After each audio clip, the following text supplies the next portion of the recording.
Hey there, welcome to today's episode of The Rachel Pontillo Show. I'm your host, Rachel Pontillo, and today my guest is Dr. Lindsey Berkson, author of the brand new book, Sexy Brain. Now, before we get into our interview with Dr. Lindsey, I want to tell you a quick little story because you might be wondering, what does sex have to do with skincare, right? This is primarily a holistic skincare blog and podcast, but as we know, the skin is a reflection of everything that is going on inside your body and also inside your mind. And when we talk about holistic health and wellness, sexuality and intimacy are very important in determining whether someone is overall healthy and well. So this is one of the reasons why I wanted to have Dr. Lindsey on the show to talk about Sexy Brain. But this is something that I started thinking about years ago. It was about 4 years ago, the first time I was on a live radio broadcast as a guest. And I thought I knew how the interview was going to go. I submitted my interview questions ahead of time. It was to talk about my first book, Love Your Skin, Love Yourself. And the co-host of the radio show threw me for a little bit of a loop. He thought it would be fun to ask his own question, which was, is it true that having more sex helps you have better skin? And here I was brand new to broadcasting. I had never done a live show before, so I was trying to stay composed, but I was like, in my head, I was like, what am I going to do with this? But I think the answer that I gave was that, yes, there is a relationship between sex and skin because of all of the hormone activity. And this is something that what Dr. Lindsey is going to talk about will shed a little bit more light on, even though this interview is not specifically about sex and the skin. But it's all connected. Every part of us is connected. So I want you to keep that in mind as you listen to my interview with Dr. Lindsey Berkson. Dr. Lindsey Berkson is a thought leader and a scholar in functional hormones, nutrition, and digestive health, all of which we know is important to be balanced for healthy skin. Dr. Lindsey's had an amazing career for almost 4 decades in research as well as in practice, and she has authored numerous books, both for the general public as well as more textbook and academic scholarly writing for practitioners. So she really is very experienced, really on the edge of what the science is doing right now, and has a lot of wonderful things to share. So I am really happy to introduce you to Dr. Lindsey Berkson. Hi, Dr. Lindsey. Thank you so much for being with us today.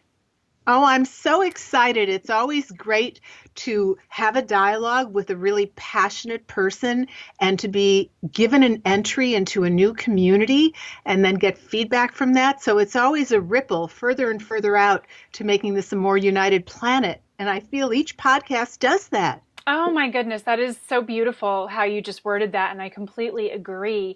And I know that when you and I had the opportunity to meet in person this summer, we just had such a nice instant connection. So I'm so grateful to be able to share that with my audience. I love when you have that. I love the old book by Kurt Vonnegut where he talked about souls traveling in carafes where you just know each other when you meet. And I interviewed a medical doctor this weekend from the NIH, and he was saying he felt that that was substantial, that there are soul families. And I felt when we met, we had a little bit of that resonance, of kindred, sisterly, soul, familial, energetic, where you feel a great connect with an authentic person. So there's so few of those today. So I was so excited to meet you. Oh, thank you. That's so sweet. Well, before we dive in, because we're actually here today to talk about your new book. Yay! I wanted to ask you actually to share a little bit about how you came to even write this book, but even why you do what you do today, because you have a really inspiring story.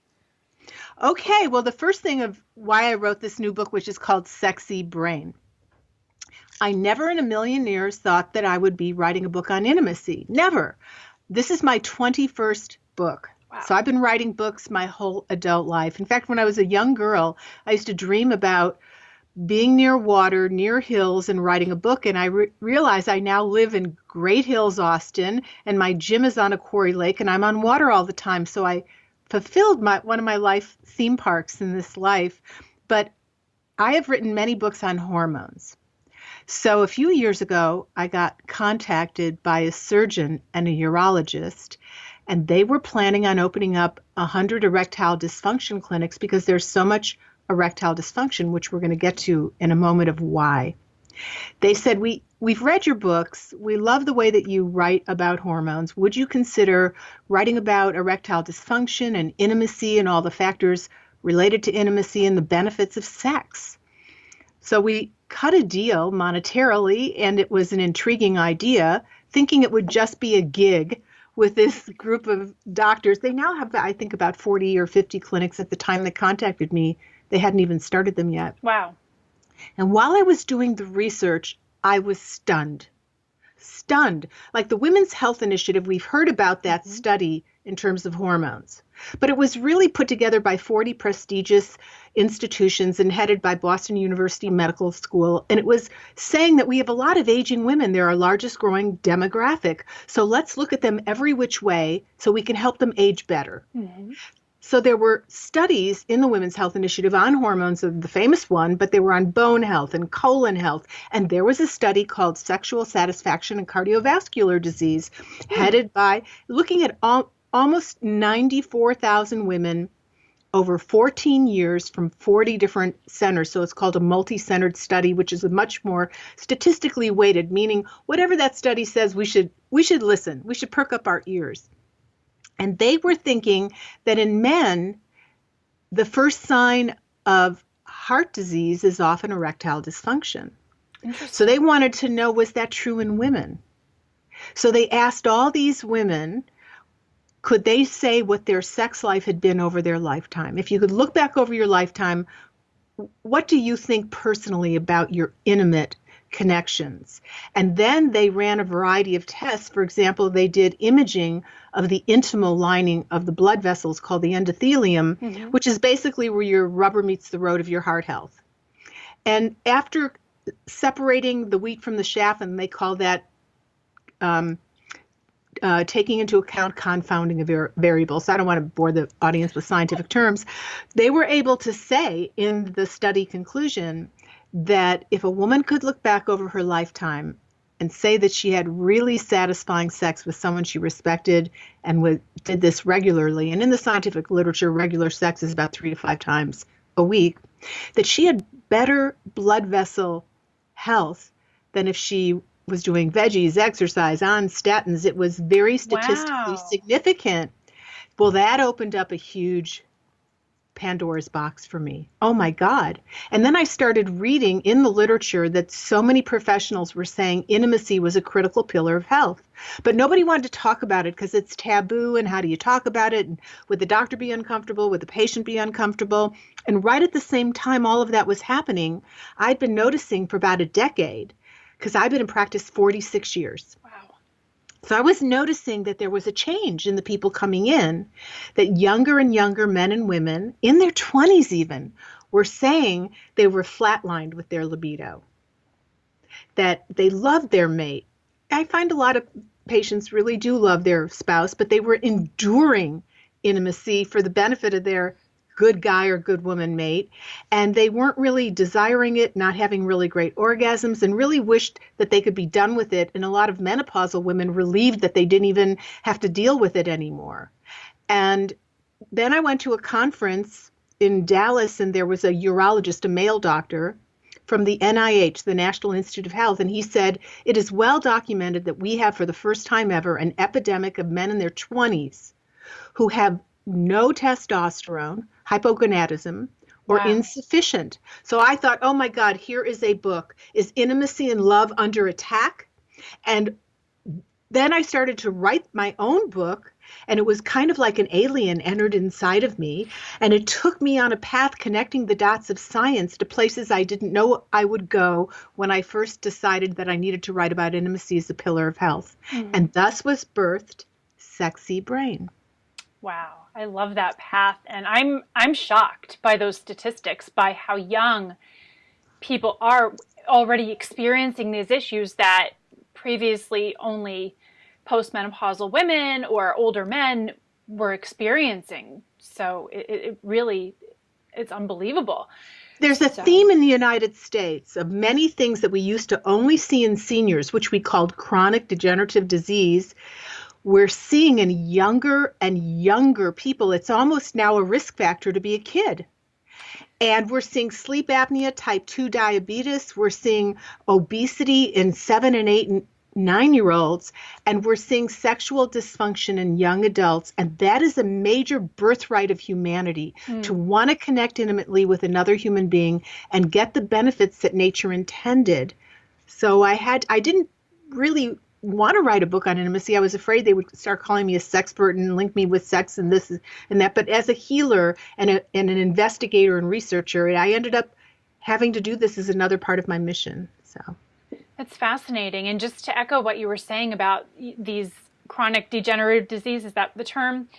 Happening to younger people. We're seeing that in the skincare world as well. In my practice, I'm seeing women who have never even been pregnant who have experienced melasma, which typically would not occur without a pregnancy having taken place, and other types of hyperpigmentation that you would normally see in an older woman happening in people in their 20s.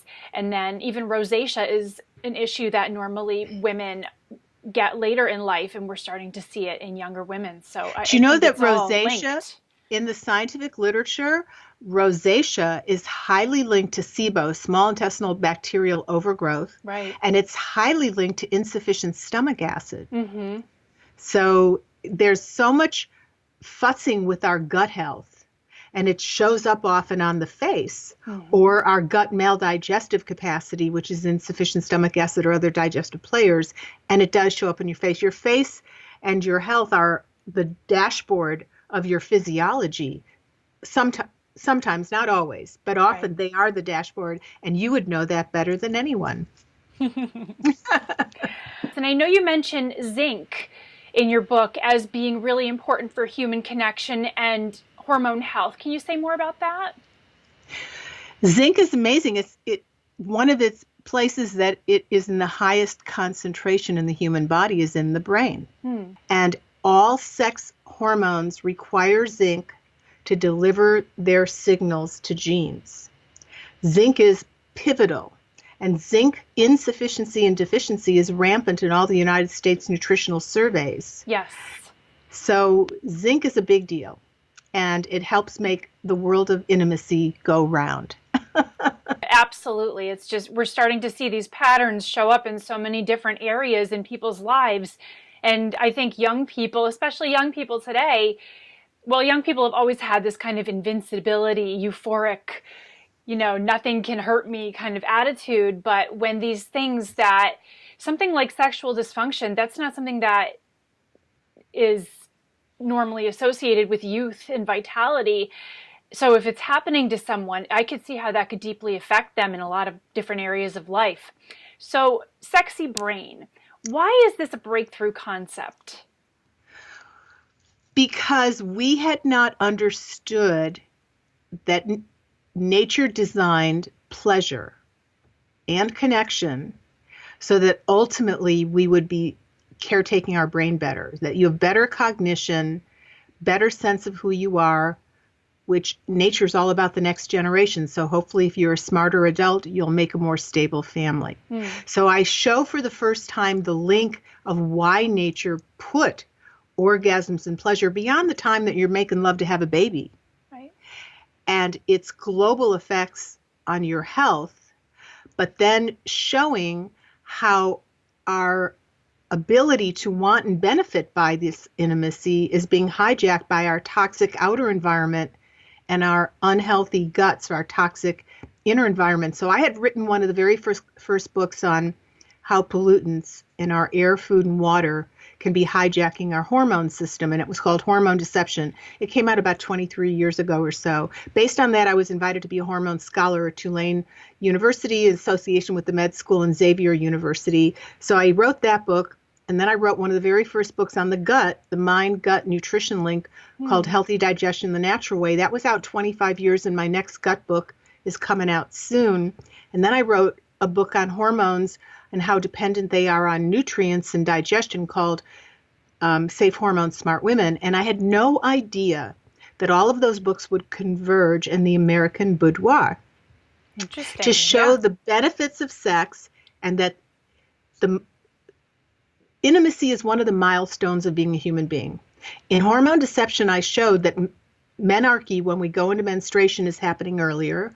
Menopause is happening earlier. And there's a huge discussion in scientific circles that when you mess with the milestones of reproduction, this has resounding potential adverse effects on humanity. And now I'm introducing that the other milestone, so that's why it's a breakthrough, is that our intimacy, our ability, and our benefit from it are under attack, and what we can do about it. So I give natural answers for it. In all my books, I give natural answers for the new public health issue that I inform the public about. Now, a little while ago, you mentioned, and I want to talk about this a little further, that nature never does anything without a purpose, and this includes pleasure and connection. And obviously, if we were only meant to engage in sex just for reproduction, there probably would have been some way that nature would have made it so that we could only do it certain times a month or whatever, but that's not the case. That's exactly right. That's exactly right. And it became so clear to me. I had no idea. And the literature took me there. The scientific literature took me there. That's very sophisticated of you to say that in just a response of a few minutes of this conversation. But it's really, nature never does anything without a strategic purpose. And you're supposed to have this pleasure. And there's the big O helps prevent the big A, which is the A of Alzheimer's disease. Yeah. There's literature now to show that people who continue making it, and I present by unpublished data from scientists I had the honor to work with at Tulane, and the graciousness of them sharing data from years of their career that they hadn't published yet about how estrogen and testosterone have been signaling for hundreds of thousands of years. And I explain each of the differences between estrogen as an atom, as a molecule, as a receptor, and then I translate that into sex and how you can better interact with each other with more success and less stress. And I call that introducing the hormone language of love, based on how we're hardwired for hundreds of thousands of years. And I didn't know I was going to end up doing that either. It was really amazing. And it's interesting, it almost was like the science, and I am not someone who says you can't have sex outside of marriage or this or that, or that divorce is all bad, because sometimes it's worse to stay with a wrong spouse. And there's, right when Reagan first made it easier to get a divorce, there was a lot less suicides among married middle-aged women. Wow. But it does turn out that if you read a lot of the sexual literature that was done with replicated, well-done scientific studies, that the science of the benefits show that more monogamy, more mutual respect, a woman being able to, in a man-woman relationship, and I talk a little bit about non-heterosexual relationships, but this book is basically for men and women wanting to come together. Okay. How you can, the dynamics of it were a bit biblical in resonance, and it was shocking to me to see that. And so this book ended up being written in a science-based, delicate manner, and I always like to write complex science in very fun, page-turner ways that a parent could, with a clear conscience, gift to their adult child about ready to embark into a serious relationship in her marriage to help them have more success and endurance of that love in that marriage. So it was a very interesting journey writing this book, or shall I say it wrote me or something. Are hormones about more than just sexy and reproductive things? That's a great question. Most people think, why should I worry about hormones? I'm older, I'm done. Or men would say, I'm not a woman. I don't have a period. I don't want to worry about hormones. They're mainly about having a baby or sexy stuff, right? Right. But hormones are your major signaling molecules that run what I call your body's physiologic internet system. And the way most things get done is one cell sends another cell an email, and that email is read by your genes. And what delivers most of those emails are your hormones. So they deliver signals that keep your vocal cords sounding younger. One of the first things when a man starts to have less testosterone, he starts to sound more like a woman. Huh. A woman keeps her youthful voice and loses it when her hormones go down. You can tell women on hormone replacement because they still have a more young, youthful voice than women who are not on it that sound older and older, and they even lose lung capacity because hormones drive lung health. Hormones line the entire digestive tract from your mouth to your south. In my new book that's launching sometime within the next 7-8 months, it's a 650-page textbook for practitioners. Wow. It's called Nutritional Gastroenterology. And I have a huge portion of the book on the unappreciated role of hormones and the gut and treating gut conditions and the role of gut health with hormone health. So hormones keep your gut healthy, and we're now all understanding that the gut is the mothership of our health. Yes. It runs everything. Well, hormones have a lot to do with your gut health. That's one of the reasons we're more at risk of serious gut diseases as we age and our hormones wane. There's hormones run your kidney health. Hormones run your hippocampus health, which it's interesting. You were saying that there's this invincibility in teenagers, right? Well, because when they first, especially if they're not filled with toxins, when you're a teenager, you're suddenly flooded with hormones. Right. Almost more than you'll ever be other than when a woman is pregnant. Sure. And hormones deliver so many signals to the hippocampus in your brain, which is really your physical analogy of your soul. It's your physical cells that act like a physical soul because it's your memories, it's your motivation, it's your sense of meanness. I call it the 3 M&Ms, me, motivation, and memories. And that's the area that shrinks right before cognitive decline.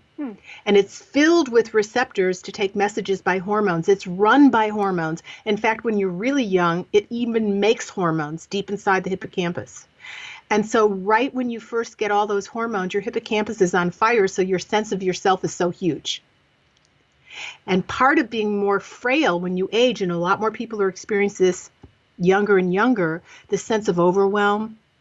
You think things you want to do in your head, but you can't get them done.